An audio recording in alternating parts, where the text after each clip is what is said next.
മാന്യ സഹോദരന്മാരെ, വളരെ നിഷ്പക്ഷമായി നിങ്ങളോട് ചോദിക്കാൻ ആഗ്രഹിക്കുന്ന ഒരൊറ്റ ചോദ്യം മാത്രം.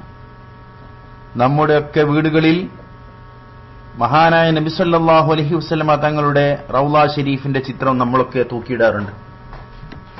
അതുപോലെ തന്നെ കഅബത്തിന്റെ ചിത്രം, മസ്ജിദുൽ ഹറം പള്ളിയുടെ പരിസരവുമായി ബന്ധപ്പെട്ട ചിത്രങ്ങൾ, അതൊക്കെ നമ്മുടെ വീടുകളിൽ നമ്മൾ പലപ്പോഴും തൂക്കിയിടാറുണ്ട്.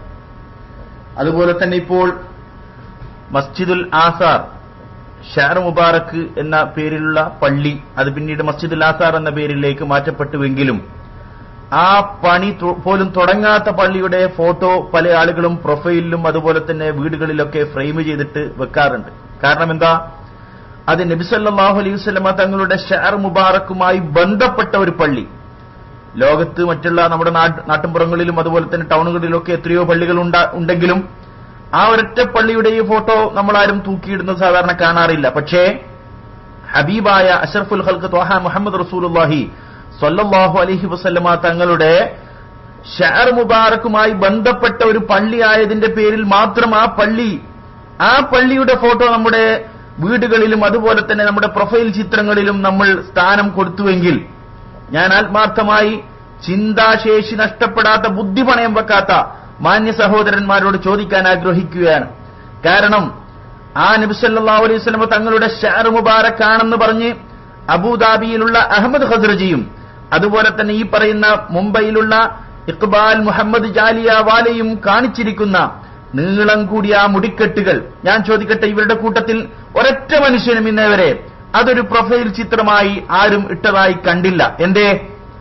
അത് തിരുകേശമാണെന്ന് നാഴികക്ക് 40 വട്ടം വിളിച്ചു പറയുന്ന ഒരു സമൂഹം എന്തുകൊണ്ട് അത് തിരുകേശമാണെന്ന് സ്വന്തം മനസ്സാക്ഷിക്കുള്ളിൽ ആ ഒരു വിശ്വാസമുണ്ടെങ്കിൽ എന്തുകൊണ്ട് ഹബീബായ റസൂലുള്ളാഹി സ്വല്ലല്ലാഹു അലൈഹി വസല്ലമ തങ്ങളുടെ തിരുകേശമാണെന്ന് ഇവർ വാദിക്കുന്ന ഈ മുടിക്കെട്ടുകളുടെ ഒരു ഫോട്ടോ ഇവരാരും ഫ്രെയിം ചെയ്തിട്ട് ഇവരുടെ വീട്ടിന്റെ ഉൾഭാഗത്തോ അല്ലെങ്കിൽ വീടിന്റെ പുറംഭാഗത്തോ ഫ്രെയിം വെച്ച് ചെയ്തു വെച്ചതായിട്ട് ഇതുവരെ നമുക്ക് കാണാൻ സാധിച്ചിട്ടില്ല.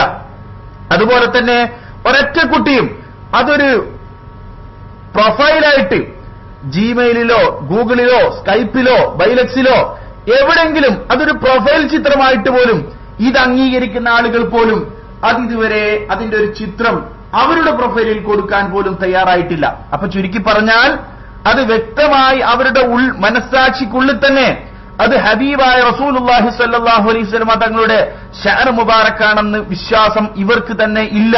പിന്നെ സംഘടനയ്ക്ക് വേണ്ടി, ഉസ്താദിന് വേണ്ടി, സിന്ദാബാദ് വിളിക്കാൻ വേണ്ടി മഹാനായ നബി സല്ലല്ലാഹു അലൈഹി വസല്ലം തങ്ങളുടെ പേര് വെച്ച് ചേർത്തു എന്നതല്ലാതെ, ഞാൻ ഒരിക്കൽ കൂടി ചിന്തിക്കുന്ന ആളുകൾക്ക് വേണ്ടി പറയുന്നു, രണ്ടാം ശാഫിഈ എന്ന വിശേഷണത്തിന് അർഹനായ മഹാനായ ഇമാം നവവി റഹിമഹുല്ലാഹ് മഹാനവറുകളുടെ ശറഹ് മുസ്ലിമിൽ പറഞ്ഞൊരു കാര്യം, നബി സല്ലല്ലാഹു അലൈഹി വസല്ലം തങ്ങളുടെ പേരിൽ കളവാണെന്ന് ഉറപ്പുള്ള ഒരു കാര്യം, അല്ലെങ്കിൽ നബി സല്ലല്ലാഹു അലൈഹി വസല്ലം തങ്ങളുടെ പേരിൽ കളവാണെന്ന് സംശയിക്കപ്പെടുന്ന ഒരു കാര്യം, ആ രണ്ടായാലും ഉറപ്പായാലും സംശയമാണെങ്കിൽ കൂടി അത് ഹബീബായ റസൂലുള്ളാഹിയിലേക്ക് ചേർത്ത് പറഞ്ഞു കഴിഞ്ഞാൽ അത് നബി സല്ലല്ലാഹു അലൈഹി വസല്ലം തങ്ങളുടെ പേരിൽ കള്ളം പറഞ്ഞവനായി എന്ന ആ മഹത്തായ വാചകം ഞാൻ ഒന്നുകൂടി ഓർമ്മപ്പെടുത്തിക്കൊണ്ട് കൂടുതൽ വിശദീകരിക്കാൻ ആഗ്രഹിക്കുന്നില്ല. കാരണം ഇവർക്ക് തന്നെ അറിയാം ഈ മുടിക്കെട്ടുകൾ, 1000-ലും 10,000-ലും ഒതുങ്ങാത്ത ഈ മുടിക്കെട്ടുകൾ ചരിത്രത്തിന്റെ ഒരൊറ്റ ഗ്രന്ഥങ്ങളിലും കാണാത്തത്ര എണ്ണമുള്ള ഈ മുടികൾ അവർക്ക് രണ്ടുപേർക്ക് ഇതുവരെ എണ്ണിക്കഴിഞ്ഞിട്ടില്ല എന്നാണ് മനസ്സിലാക്കുന്നത്. ഇങ്ങനെയുള്ള ഒരു മുടികൾ ഇവര് പോലും മനസ്സുകൊണ്ട് അംഗീകരിക്കാത്ത, മനസ്സുകൊണ്ട് വിശ്വസിക്കാത്ത ഒരു മുടികൾ ഈ സമൂഹത്തിന്റെ മുമ്പിലേക്ക് എഴുന്നള്ളിച്ചിട്ട് എന്തിന് മഹാനായ നബി സല്ലല്ലാഹു അലൈഹി വസല്ലം തങ്ങളെ താറടിച്ച് അപമാനിക്കണം എന്നാണ് ഞാൻ ചോദിക്കുന്നത്. അതുകൊണ്ട് ഇതിനൊക്കെ വ്യക്തമായ മറുപടികൾ ഉണ്ടെങ്കിൽ ആ മറുപടികളാണ് കാണേണ്ടത്. ഒന്നുകൂടി ആ കൂട്ടത്തിൽ ചോദിക്കാൻ ആഗ്രഹിക്കുന്നു. ഞാൻ ചോദിക്കട്ടെ, അബൂദാബിയിൽ പല ആളുകളും അതുപോലെ തന്നെ റമളാനിലും അതുപോലെ തന്നെ റബീഉൽ അവ്വലിലും ഖസ്റജിയുടെ വീട്ടിൽ ഭയങ്കര ക്യൂ എന്നൊക്കെ പറയുന്നത് കേൾക്കാം. ഞാൻ ചോദിക്കട്ടെ, അബൂദാബിയിൽ മാത്രമാണോ ഈ പറയുന്ന നിങ്ങൾ പറയുന്ന ഈ ഷഅർ മുബാറക്ക് എന്ന നിങ്ങളെ വാദമുള്ള ഈ മുടികൾക്ക് പ്രാധാന്യം? ഇവിടെ ഒരു വിസയും വേണ്ട, ഒരു ഫ്ലൈറ്റിലും പോകണ്ട. നമ്മുടെ നാട്ടിൽ കേരളത്തിൽ നിന്ന് ഒരു 20 മണിക്കൂർ അല്ലെ 18 മണിക്കൂർ തീവണ്ടിയിൽ സഞ്ചരിച്ചാൽ എത്തുന്ന, അല്ലെങ്കിൽ ഫ്ലൈറ്റിൽ സഞ്ചരിച്ചാൽ 1 മണിക്കൂർ കൊണ്ടെത്തുന്ന മുംബൈ എന്ന് പറയുന്ന സ്ഥലത്ത് നമ്മുടെ പണ്ഡിതന്മാർ പോകാറില്ലേ? അതുപോലെ തന്നെ നമ്മുടെ നേതാക്കന്മാരും പ്രവർത്തകന്മാരും പോകാറില്ലേ? അവിടെ ഈ പറയുന്ന ഇഖ്ബാൽ മുഹമ്മദ് ജാലിയവാല എന്ന് പറയുന്ന മനുഷ്യന്റെ കയ്യിൽ 1000-ലും 10,000-ത്തിലും ഒതുങ്ങാത്ത മുടികളുള്ള ആ മനുഷ്യന്റെ കയ്യിൽ ഞാൻ ചോദിക്കട്ടെ, ലോകത്ത് ഏറ്റവും അധികം തിരികേശം സൂക്ഷിക്കപ്പെടുന്നു എന്ന നിങ്ങളുടെ വാദം സ്ഥിരപ്പെടുന്ന, നിങ്ങളുടെ വാദപ്രകാരം നിങ്ങൾ അംഗീകരിക്കുന്ന ഈ ഇഖ്ബാൽ മുഹമ്മദ് ജാലിയവാല എന്ന് പറയുന്ന മനുഷ്യന്റെ വീട്ടിൽ പോയി ഒരൊറ്റ കുട്ടിയും ബർക്കത്തെടുക്കുന്നത് ഇതുവരെ കാണാൻ കഴിഞ്ഞില്ലല്ലോ. എന്തേ കാരണം?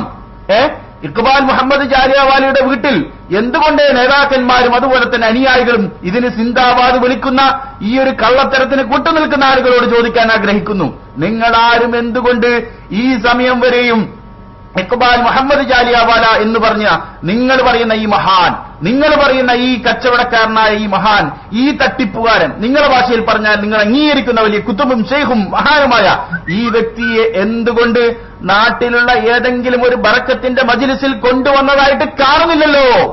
അല്ലെങ്കിൽ നിങ്ങളാരും അങ്ങോട്ട് പോയതായിട്ടും കാണുന്നില്ലല്ലോ. അതുകൊണ്ട് ഈ നിഫാഖ്, ഈ കാപട്യം ഇനിയും സാധാരണക്കാരായ പാവപ്പെട്ട ജനങ്ങളുടെ ഉള്ളിലേക്ക് കുത്തിവെച്ചുകൊണ്ട് ഹബീബായ റസൂലുള്ളാഹി സ്വല്ലല്ലാഹു അലൈഹി വസല്ലമ തങ്ങളെ അപമാനിക്കാനുള്ള ഒരു ശ്രമം നടക്കുകയാണെങ്കിൽ ഇൻഷാ അല്ലാഹ് ആയുസ്സും ആരോഗ്യവും ഉള്ള കാലത്തോളം അതിനെതിരെ ശക്തമായി പ്രതികരിക്കുമെന്നും ഇതിനൊക്കെ ആൺകുട്ടികളുണ്ടെങ്കിൽ മറുപടി തരണം. അല്ലാതെ തെറിവിളികളും തെറിപ്പാട്ടുകളുമായിട്ട് നടക്കുകയാണെങ്കിൽ നിങ്ങളോട് പറയാനുള്ളത് നിങ്ങൾക്ക് നിങ്ങളെ വഴി സ്വീകരിക്കാം. അത്രേ ഈ വിഷയത്തിൽ പറയാനുള്ളൂ. അതുകൊണ്ട് ചിന്തിക്കുന്നവർക്ക് ഈ പറഞ്ഞ കാര്യങ്ങൾ ഒരു 2 വട്ടം കേട്ടുകൊണ്ട് ഈ പറയുന്നതിൽ വല്ല ആത്മാർത്ഥം നിറഞ്ഞ ഒരു മനസ്സോടുകൂടി നിങ്ങൾ ഈ വിഷയം ചിന്തിക്കുന്നുവെങ്കിൽ തീർച്ചയായിട്ടും നിങ്ങൾക്ക് ഇതിൽ ദൃഷ്ടാന്തമുണ്ട്, ഇതിൽ നിങ്ങൾക്ക് ഉത്തരം കണ്ടെത്താൻ സാധിക്കും, ഇതിൽ എവിടെയാണ് കാപട്യം നിറഞ്ഞിരിക്കുന്നത് എന്ന് നിങ്ങൾക്ക് കണ്ടെത്താൻ സാധിക്കും എന്ന് മാത്രമേ ഈ വിഷയത്തിൽ ഇപ്പോ തൽക്കാലം പറയാനുള്ളൂ.